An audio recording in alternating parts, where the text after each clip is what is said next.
Let's raise the big questions there, questions that are simply not being raised effectively enough. 18 months now, has the situation reached the point of no return in Manipur? What will it take to stop the bloodletting?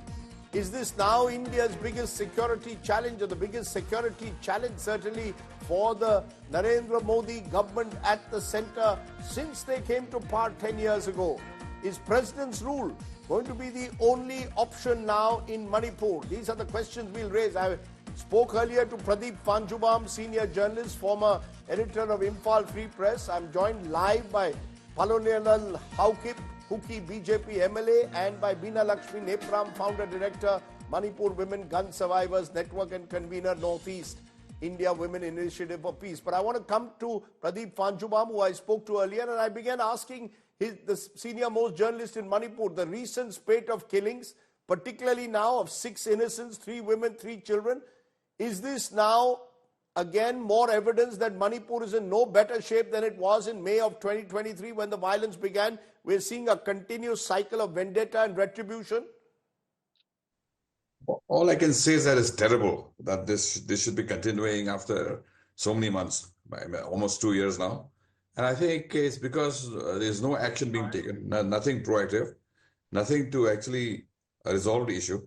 People are just waiting for the violence to die down and believe that is peace, which is not the case at all. That you have this idea of the frozen conflict, which can escalate thaw anytime, and then it can flare up again. We've seen this in Palestine, Israel, for instance. There's peace for some time, and people think that's peace, then there's one little spark, and then everything blows up again. I think that's the same pattern which is being repeated here.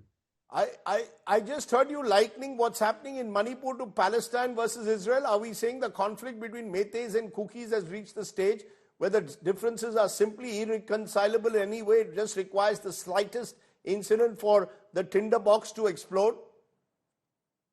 No, I'm not saying that. I'm just giving an example of a frozen conflict, that you just freeze, and then that frozen period is believed to be peace, which is not the case. What I'm saying is that when there is a frozen peace for some time, there should be a parallel movement to actually resolve the issue so that the freeze, when it thaws, there is no violence left. But what's happening is now the violence is still there as an undercurrent, although it's not showing up. So it's just waiting for a little spark to actually show up. So I'm just saying, give the example of Israel just to show that example. You can also give the example of South Korea and North Korea, where there's been no settlement at all. So technically, they're still at war, which is what is happening, which has happened in so many other instances in Manipur as well as the Northeast.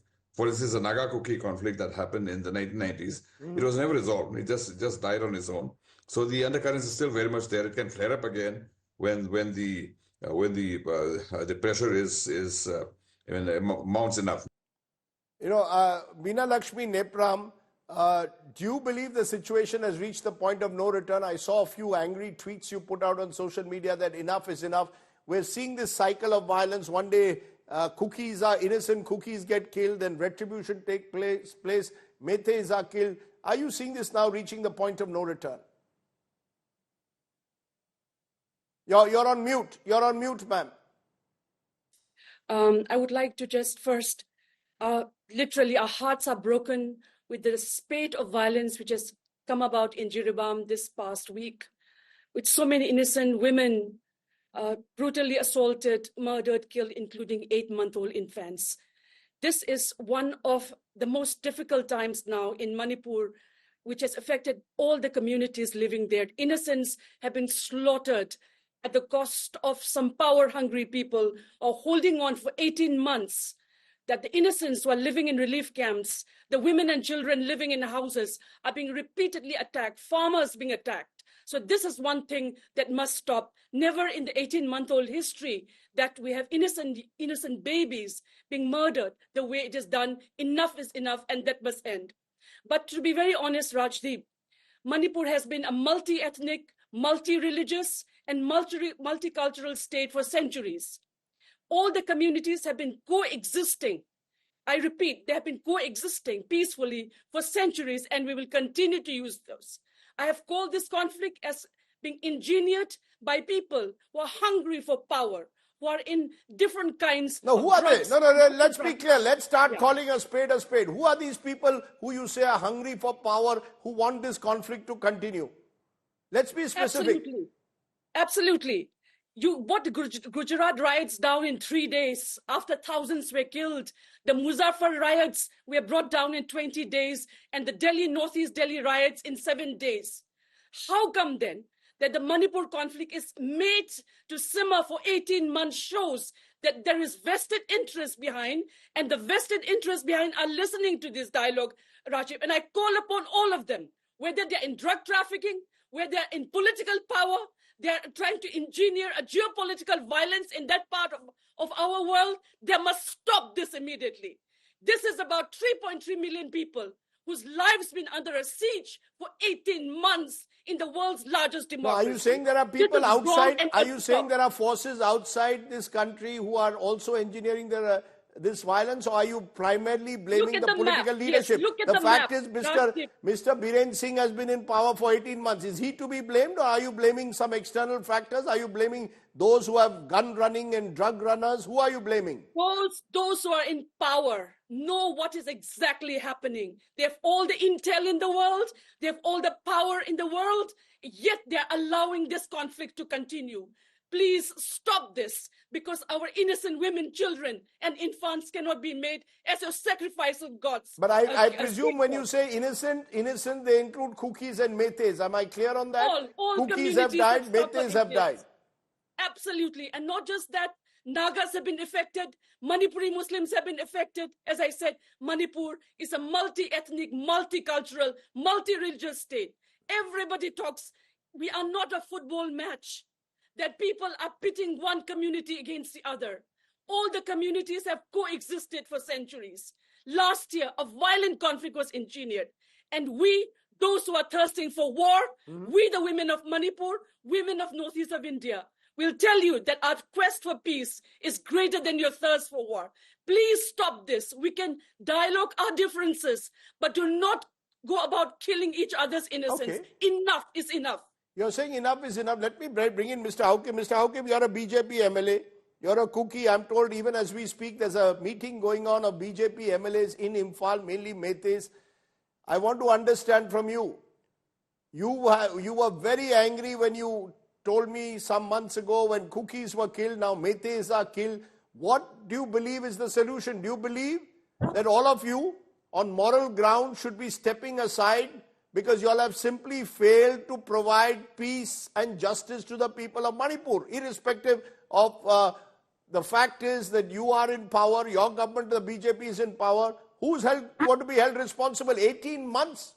Law and order completely broken down yet again. Innocents being killed.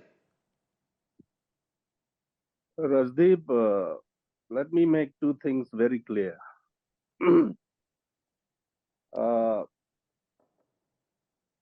The state under Chief Minister Biren Singh has been totally communalized and has been appropriated by radicalized elements, and therefore has lost all legitimacy.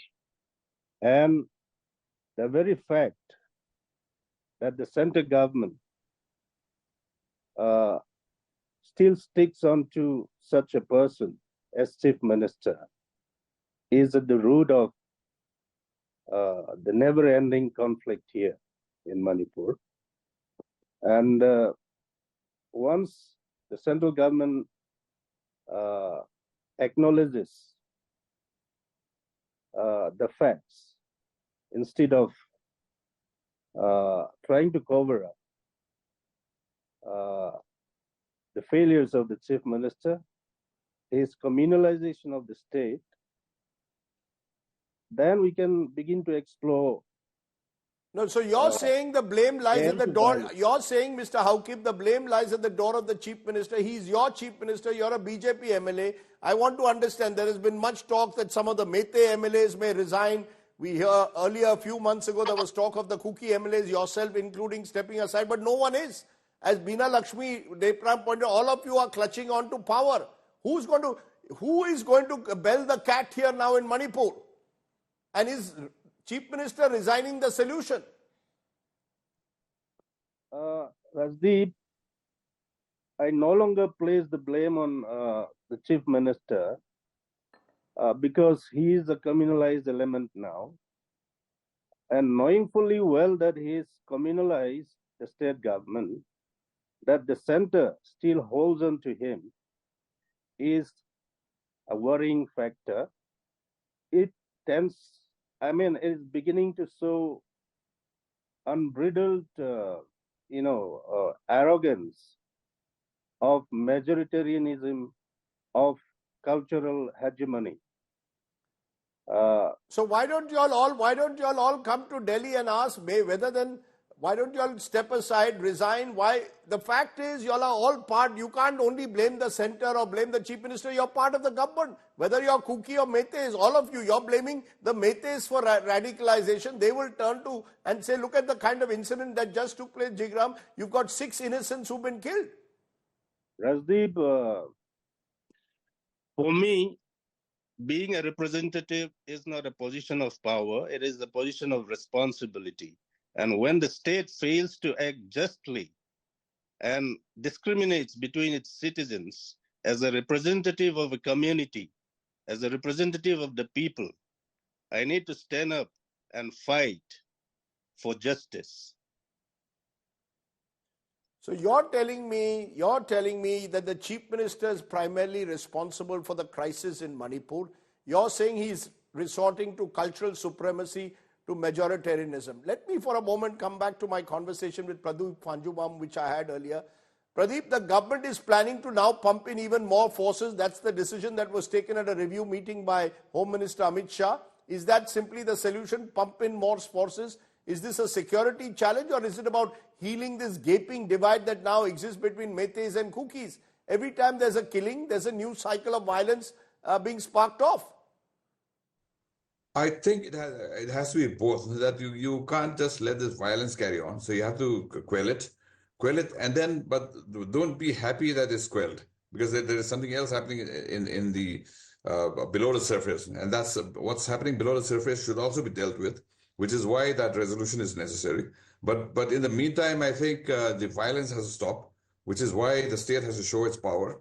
In some ways, no, if you do it correctly, then maybe it is right for the state to actually show that the law is still in the hands of the law. No? Right now, what's happening is anybody with a gun, anybody who is or a group which has organized itself in any form and any sense of that coercive power is becoming a law. That's what's happening. No, but Pradeep, who is behind these killings? Is it organized groups of militants? Is it individuals working, as you said, with guns in their hands as freelance killers almost, or seeking to take revenge for any incident that takes place, establish their authority, supremacy in some way over the other community?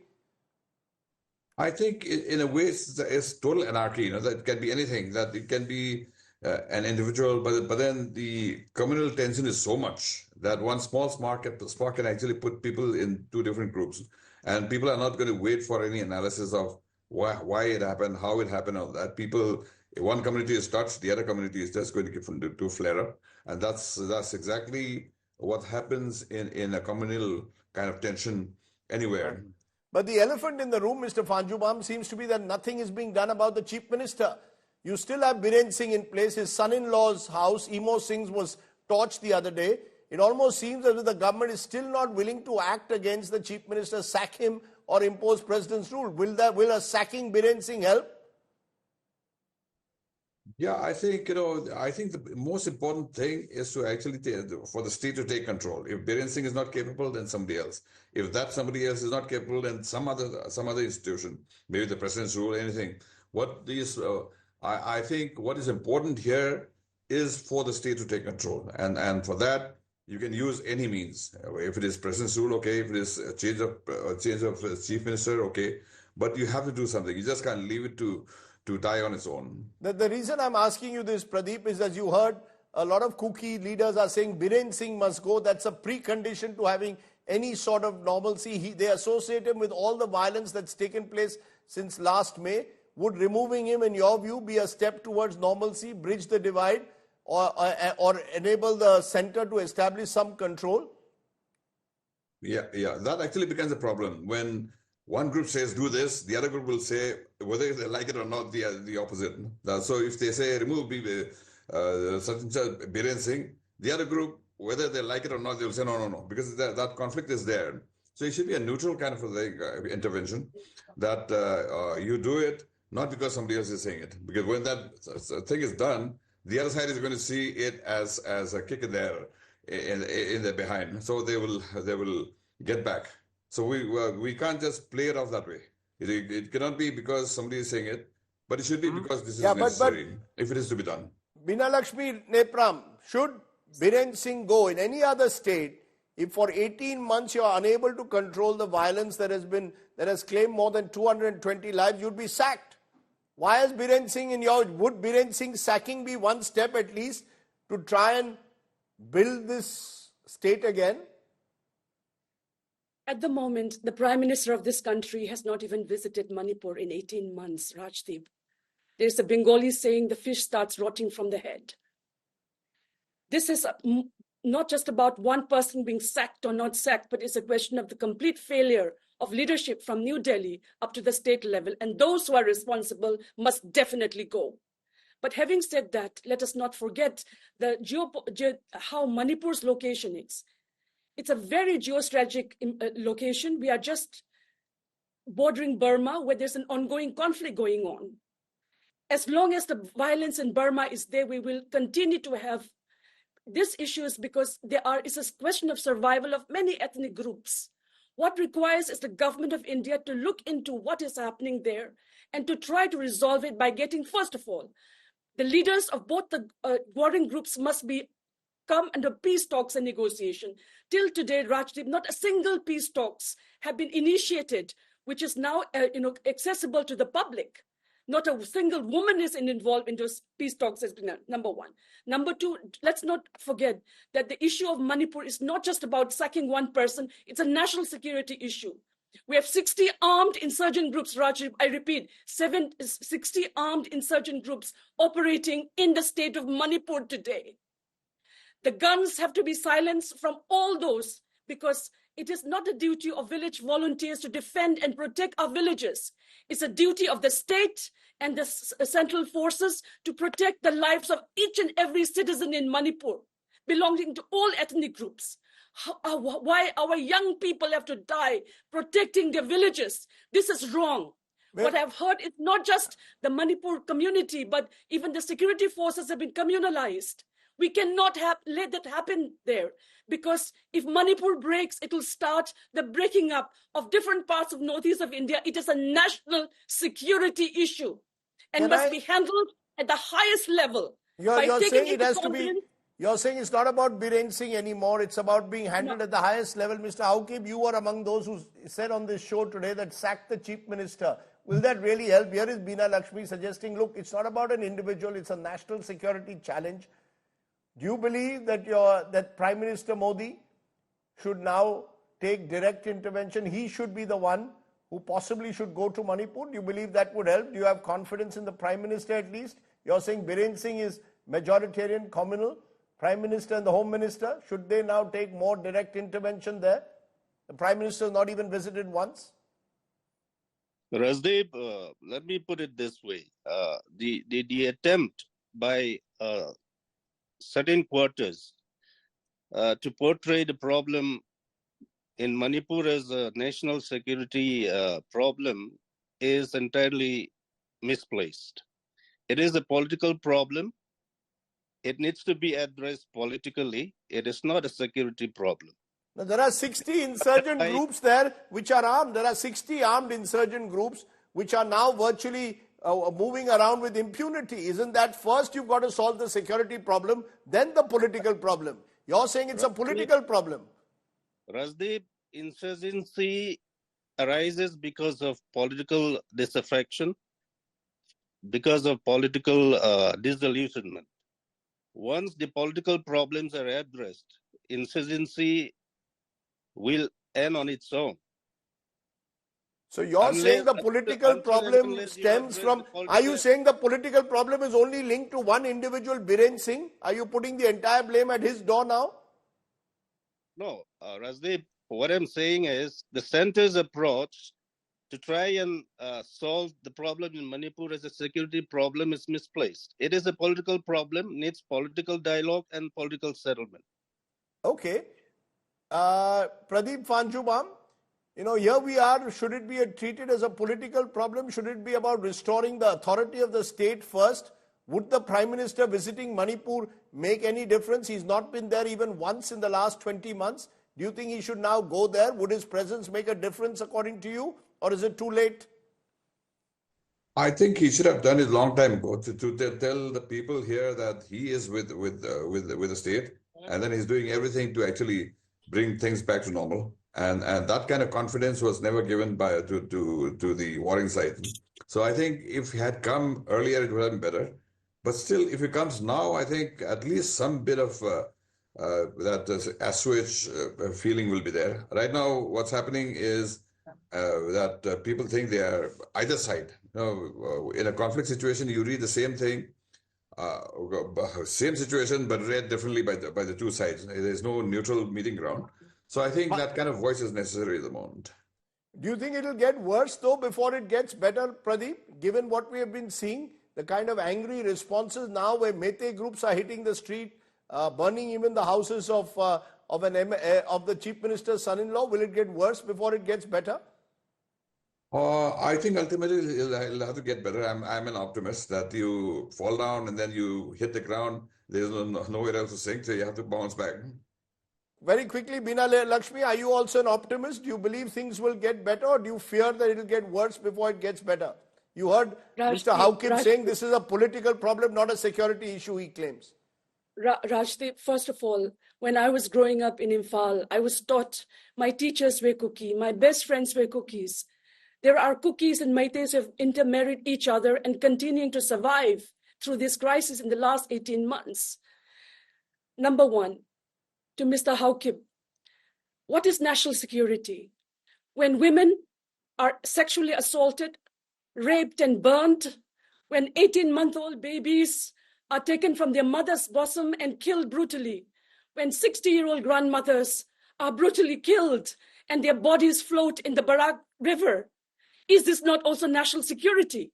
National security is not the protection of the MLAs and the ministers in their bungalows. National security is about ensuring that the children and women are relieved in those relief camps, also protected. Our villages are protected by armed marauders on both sides who have been attacking each other. This for us is national security. It is also very critical to importance to note that Manipur is definitely at a geopolitical stage where we cannot stop it at that. And finally, as I mentioned, that it is incumbent upon, we had at the time, the Northeast India Women Initiative for Peace, with Kuki mothers, Naga mothers, Meitei mothers, Manipuri Muslim mothers who work together to ensure that peace is in our parts of our world. We are blood brothers, we are blood sisters. No, you're saying you're blood brothers, you're saying you all are blood brothers, blood sisters, but we are having a bloody conflict. So therefore I ask you all, and I ask Mr. Haukip, will you reach out? You're an MLA. Why can't Kuki and Mete MLAs sit across a table and talk to each other? You're saying Prime Minister and others must come to Manipur. What are you all doing? Why can't you all talk across a table? You all are all from the BJP. Why can't you all sit across a table and resolve this? Rajdeep, first of all, to Bina, national security is something that can challenge the integrity of a country. The killings in the conflict are a failure of the state to protect its citizens. It is not a national security issue. It is a law and order failure. No, but please answer my question, sir. Answer my question. What stops, you all are all elected representatives, what stops Mete and Kuki MLAs from sitting across a table? If you can't sit across, how do you expect helpless civil society to sit across? You sit in fortified bungalows. They are the ones who are getting killed. Ordinary citizens are getting killed. They don't have your protection also. Rajdeep, the political conflict is such that the center has to mediate because the cookies have been cleansed totally from the Imphal Valley and there is total demographic segregation, separation. All we are asking is that let's be good neighbors with good fences. Answer my question, sir. What stops you from sitting across a table? You all don't sit across a table and innocents are getting killed. Yes. Rasdeep, Then all of you should step down from the assembly and let there be president's rule. I have no issue in sitting across the table with my colleagues and to request them to understand the compulsions post 3rd May that we should exist under two separate administrations as good neighbors with good fences. Okay.